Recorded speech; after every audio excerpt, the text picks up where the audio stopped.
खबरों का सारथी।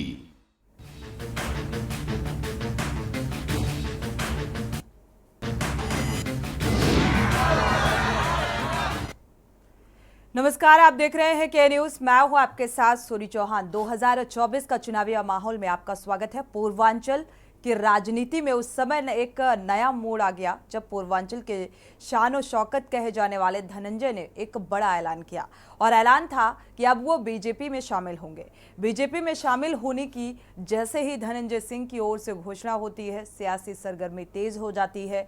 और आपको बता दें कि जब से पत्नी श्रीकला का बसपा से टिकट कटा, धनंजय सिंह तब से बसपा से नाराज चल रहे थे और बीजेपी में धनंजय के आने की खबर से बीजेपी में भी जो ठाकुर वोटों को लेकर चिंता की लकीरें सामने आई थी वो कम होती हुई नजर आ रही हैं, क्योंकि बीजेपी के पुरोधा माने जाने वाले कृपाशंकर खुद जौनपुर से और दो ठाकुरों के आमने सामने हो जाने से एक बड़ी चुनौती का सामना बीजेपी को करना पड़ सकता था। लेकिन अब चूंकि बीजेपी की मुश्किलें आसान होती हुई नजर आ रही हैं, सवाल उठता है कि आखिर धनंजय सिंह इतने अहम क्यों?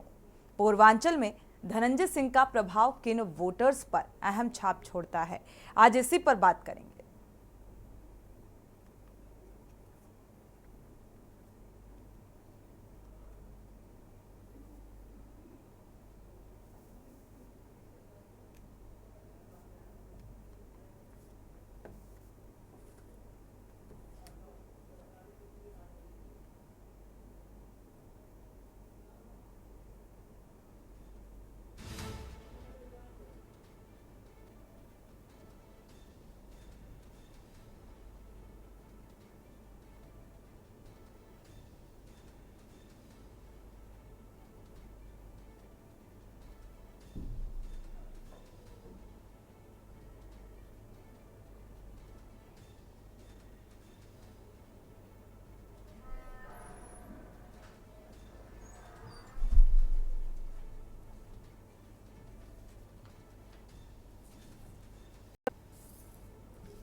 धनंजय सिंह जो हैं वो दिखते हुए नजर आ रहे हैं और अब इस बात को लेकर चर्चाएं जोरों पर हैं कि कितनी मजबूती अब बीजेपी को मिल सकेगी, क्योंकि ठाकुर वोट बैंक का अगर जिक्र किया जाए, यहाँ पर जेएफएक्स के जरिए आपको बताते हैं पूर्वांचल की 12 सीटों पर धनंजय की एक मजबूत पकड़ मानी जाती है।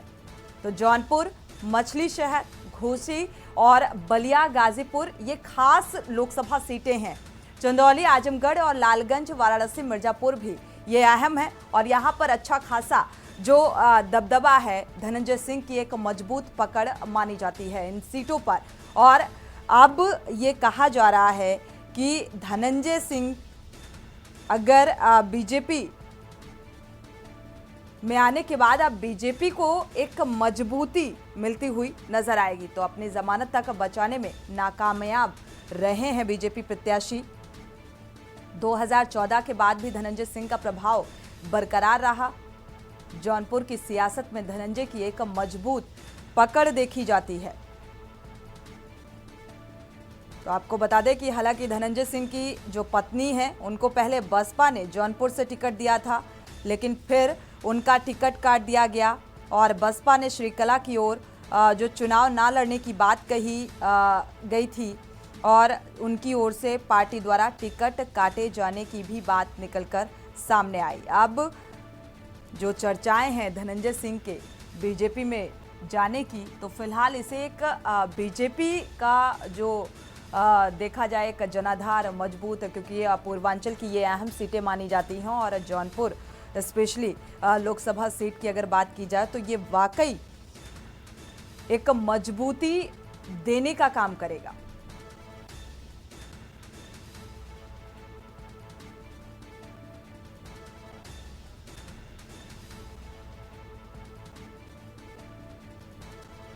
तो 2009 में धनंजय सिंह बसपा के टिकट पर चुनाव लड़े, सांसद बने थे जौनपुर से।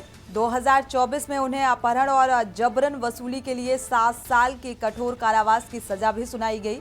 हालांकि सजा सुनाए जाने के बाद धनंजय सिंह टिकट की जुगत में लगातार लगे रहे और लगातार वो खबरें भी सामने आई और जिस पर चर्चाएं जोरों पर थी और सपा के संपर्क में भी थे, लेकिन उनको टिकट फिलहाल इन तमाम कोशिशों के बावजूद भी नहीं मिला।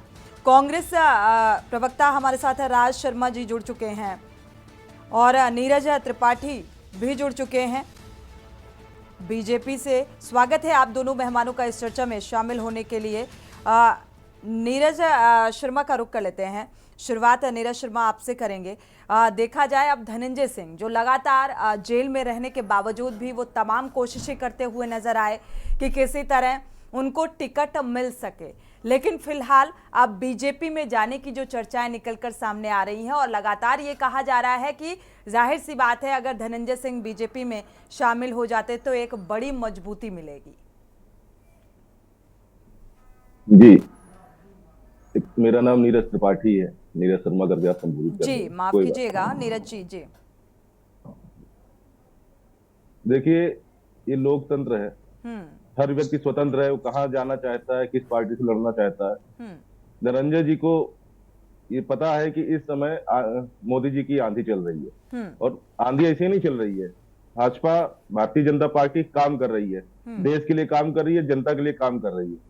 जब धनंजय जी विकास कार्य करना चाहते हैं, ये बात भी निकलकर सामने आ रही थी कि बीजेपी जो है वो लगातार मतलब धनंजय सिंह से दूरी बनाए हुए है, क्योंकि बसपा से श्रीकला को टिकट दिया गया, फिर काटे जाने की अफवाहें जो चर्चाएं निकलकर सामने आई और इसके बाद अब बीजेपी में शामिल होने की चर्चाएं और बीजेपी दूरी बनाकर रखना चाहती थी। नहीं, बीजेपी कभी भी किसी से भी दूरी बना के नहीं रखती है, लेकिन जब धनंजय सिंह जी की पत्नी जी उन्हें बसपा से अगर टिकट मिलने की संभावना थी तो ये बसपा जाने, मायावती जी जाने, लेकिन श्रीकला जी अगर भाजपा के साथ आ रही हैं, धनंजय जी के साथ, अपने पति के साथ, तो हम उनमें पूरा स्वागत करते हैं और हमारे साथ रह के काम करें, देश हित में काम करें, हमें कभी कोई आपत्ति नहीं। चलिए, तो फिलहाल बीजेपी के करीब जाना ये राजनीतिक एक करियर से जेल से आने के बाद कहा जाए कुछ शुरुआत होगी धनंजय सिंह की। राज शर्मा जी का रुख कर लेते हैं। राज शर्मा जी, हालांकि ये फैसला पार्टी में आना जाना जैसे ही इलेक्शन आता है, लोकसभा चुनाव से पहले भी देखने को मिला कि तमाम जो विपक्ष के नेता हैं वो भारतीय जनता पार्टी में गए, लेकिन कई अहम सीटें जो जौनपुर अगर लोकसभा सीट का यहाँ पर जिक्र किया जाए, पूर्वांचल में अच्छी मजबूती के तौर पर जाना जाता है कि एक अच्छा खासा दबदबा और जनाधार है धनंजय सिंह का, लेकिन अब भारतीय जनता पार्टी में अगर धनंजय सिंह जाते हैं तो कितनी मजबूती आप देख पा रहे हैं? देखिए सोनी जी, सबसे पहले तो मैं ये कहना चाहूंगा कि मजबूती क्या होगी क्या नहीं होगी ये तो बात की बात है, लेकिन क्या यहाँ पे नीरज भाई बैठे हैं, धनंजय सिंह उनकी पार्टी में जाएंगे तो ये अपने आप में ये पार्टी गौरवान्वित महसूस करेगी या नहीं करेगी, ये तो इन्हें सोचना है। लेकिन देश की जनता नीरज भाई सब देख रही है। आप सुबह उठ के किसी को गाली देते हो और शाम को उसको गले लगा लेते हो, शाम को उसको गाली देते हो, सुबह उसको गले लगा लेते हो। क्यों ऐसे देश के संग कर रहे हो नीरज भाई? कुछ समझो, बड़े आपके नेता नहीं समझेंगे, मेरी बात को मानो, आप लोग तो समझो।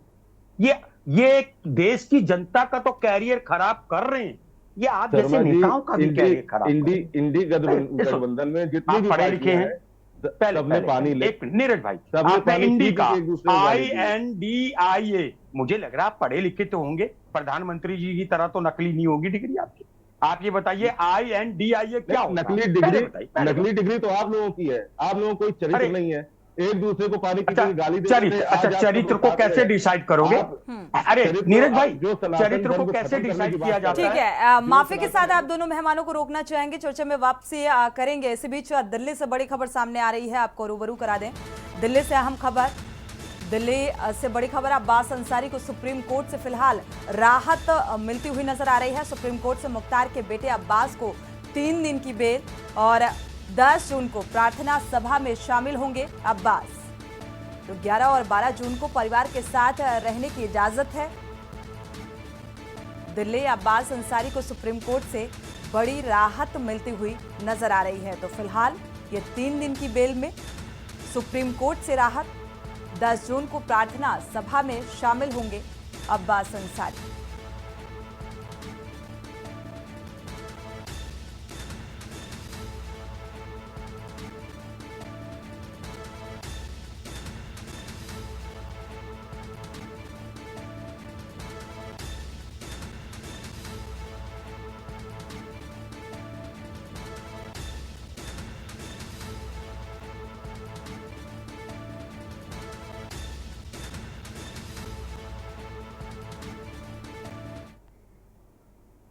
चर्चा में वापस लौटते हैं क्योंकि 2024 का जो चुनावी माहौल है, सियासत बड़ी तेज होती हुई नजर आ रही है और लगातार जो बीजेपी का कुनबा है वो बढ़ता हुआ नजर आ रहा है। अगर जौनपुर लोकसभा सीट का जिक्र करें, जिसको लेकर हम चर्चा कर रहे हैं, बसपा से टिकट दिया जाता है श्रीकला को, धनंजय सिंह की पत्नी को, लेकिन इसके बाद टिकट काट दिया जाता है। राज शर्मा जी, अपनी बात को पूरा कर लीजिए।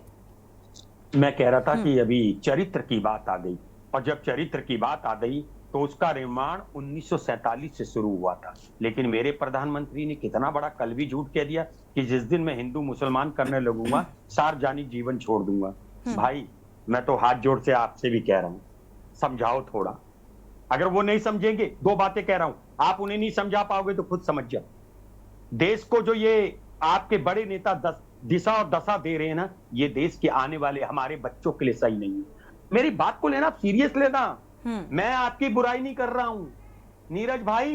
जैसे जरा सा शर्मा कहने में आपने कह दिया मैं त्रिपाठी हूं, ठीक मैं इसी तरह कह रहा हूं, आप भी अपने नौनिहाल की चिंता करो, नौनिहाल का भविष्य सुधारो। आप बताइए, मेरे आप जैसा आदमी भी झूठ नहीं बोल सकता। क्या गलत बात है? नहीं सुनेंगे तो पहले एंकर बोलेंगे, आप बोलोगे। आप सारे देश को दबा रहे। राज शर्मा जी की बात सुन लीजिए, इसके बाद जवाब लेंगे आपसे।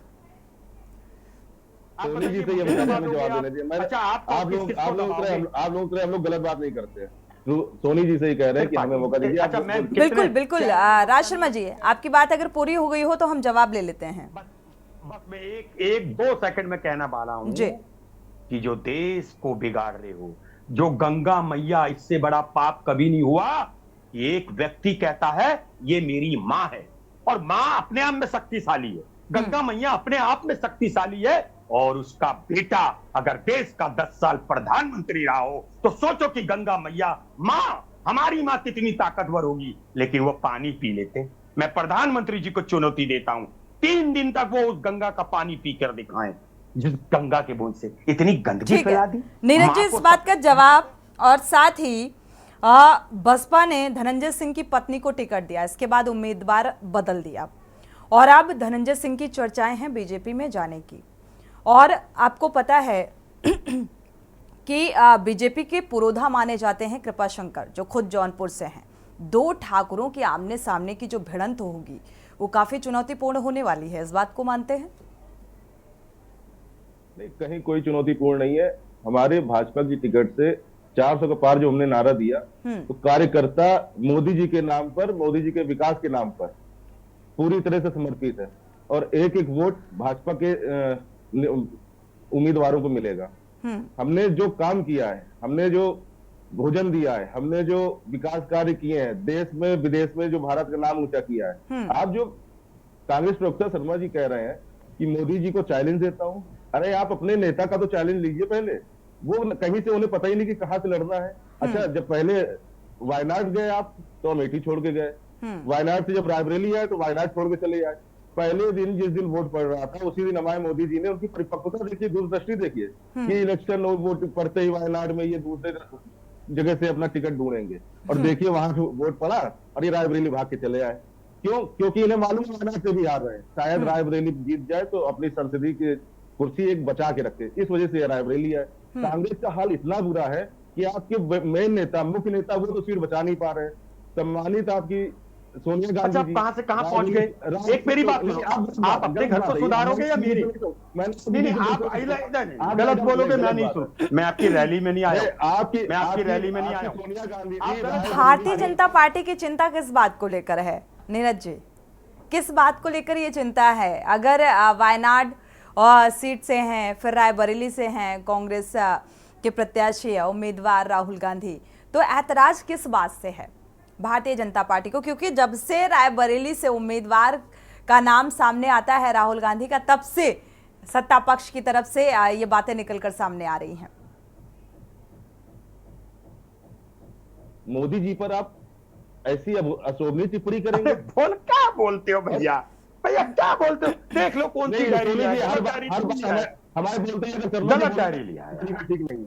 ये यही उनका चरित्र है। ये संसद एक सर्टिफिकेट दिखा दो, एक सर्टिफिकेट मुझे ही दे दो।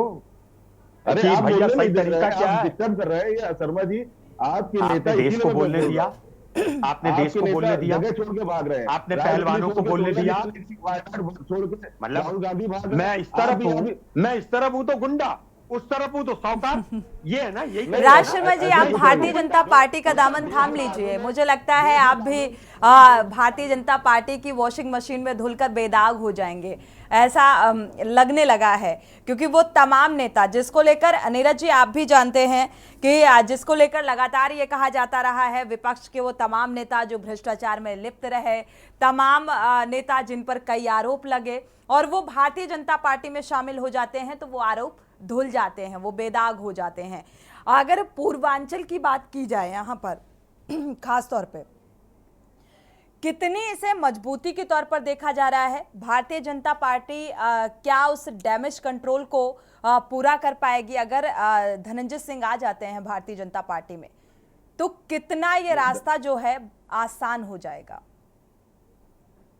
धनंजय सिंह जी का पूर्वांचल में एक अच्छा प्रभाव है, उनका एक अच्छा कद है।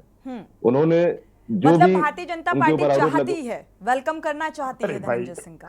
अपना रंग देख लो, क्यों बदल रहे हो? अब तो स्वागत। अरे अपना गिरगिट भी 7 मिनट लेती है रंग बदलने में। कितनी गंदी बात है। हम जैसे ही बोलेंगे वैसे ही आप बोलने लगेंगे, डिस्टर्ब अरे करेंगे। बताओ, गिरगिट रंग आज आपने कितना अच्छा बात कह दिया। राज शर्मा जी, एक मिनट, मैं आपका रुख करूंगी तो बोलिएगा। नीरज जी से हमारा सवाल है, अटेंडेंस सीट देखिए अपने राहुल गांधी की, कितनी बार संसद जाए, अटेंडेंस सीट देखिए, वो संसद तो जाते ही समस्या क्या उठाएंगे। अच्छा ये बताओ, आपको तहजीब नहीं होनी चाहिए? देश के बड़े नेताओं का कैसे नाम लेना चाहिए? मैंने आपके नेताओं का नाम कितनी तहजीब से लिया और आप कितनी बदतमीजी से ले रहे हो। आप कौन से स्कूल में पढ़ के आए? आप नेताओं का कोई भी हो, विपक्ष का नेता हो, लेकिन बोलेंगे तहजीब से आप।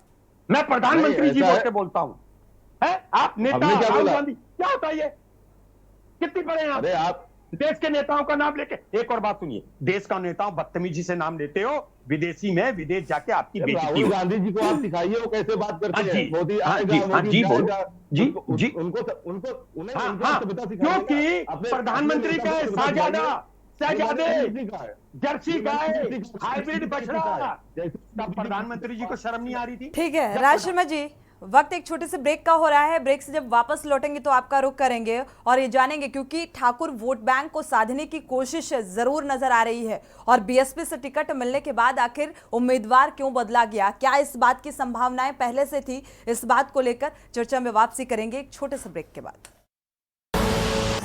खबरों का सारथी।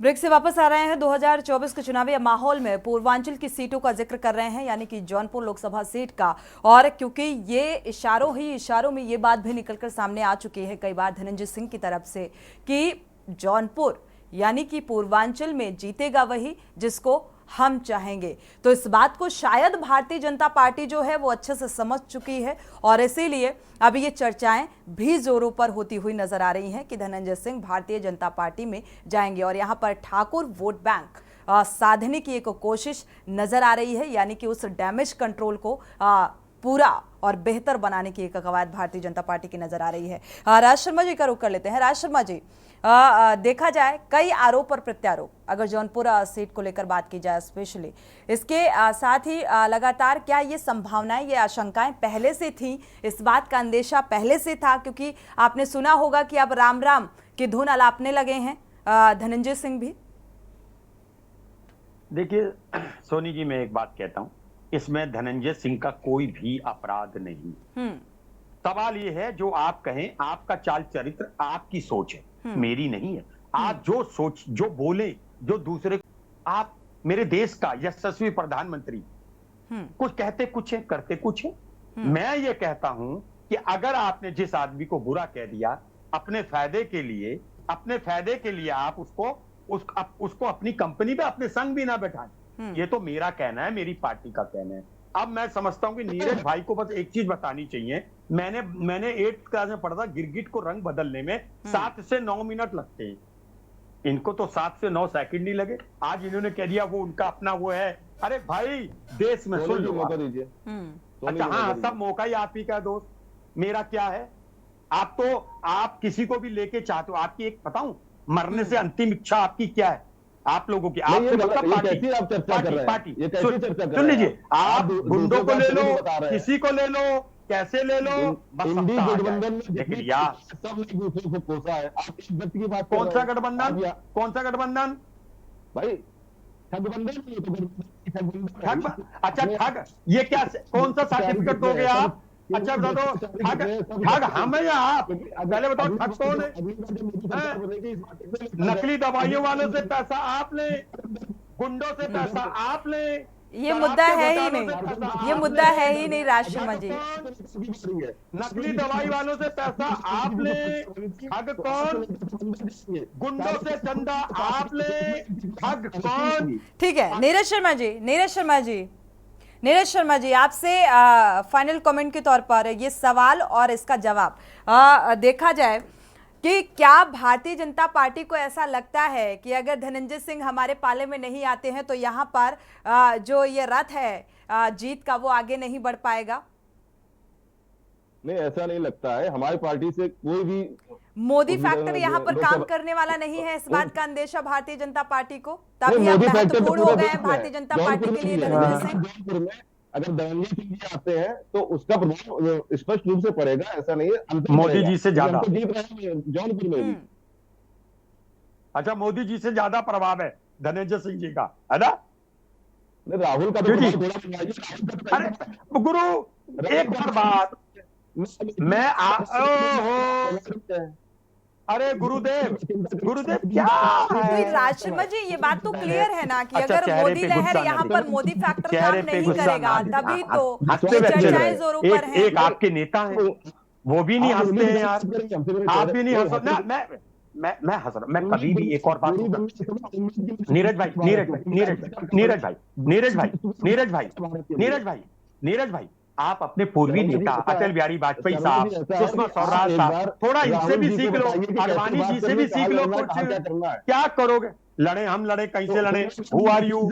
You are not a competent authority, you are not a competent authority issuing certificate, you are not supposed to issue the certificate और you can issue the certificate. ठीक है राज शर्मा जी, दरअसल ये चीज साफ होती हुई नजर आ रही है कि भारतीय जनता पार्टी ये अच्छे से समझती है कि अगर पूर्वांचल की इन 12 सीटों पर जीत हासिल करनी है, जाहिर सी बात है मोदी फैक्टर या मोदी लहर यहाँ पर वो प्रभाव नहीं डाल सकेगा जो धनंजय सिंह का प्रभाव यहाँ पर है, क्योंकि इन 12 सीटों पर एक अच्छा खासा मजबूती के तौर पर देखा जाता है धनंजय सिंह को। और अगर ठाकुर वोट बैंक का यहाँ पर जिक्र किया जाए तो अच्छी पकड़, और इसके बाद जो मल्लाह वोटर्स हैं उनके उसमें भी मजबूती देखने को मिलती है। तो ये चीज भारतीय जनता पार्टी अच्छे से समझ चुकी है और इसी लिहाज से अब पूर्वांचल की सीटों पर भी फोकस नजर आ रहा है। शुक्रिया आप दोनों मेहमानों का इस चर्चा में शामिल होने के लिए। लेकिन जो चर्चाएं चल रही हैं कि धनंजय सिंह भारतीय जनता पार्टी में अगर शामिल होते हैं तो जाहिर सी बात है पूर्वांचल की इन 12 सीटों पर एक मजबूत पकड़, इसका सीधा फायदा जो है वो भारतीय जनता पार्टी को मिलेगा। वक्त एक छोटे से ब्रेक का, लौटेंगे जब।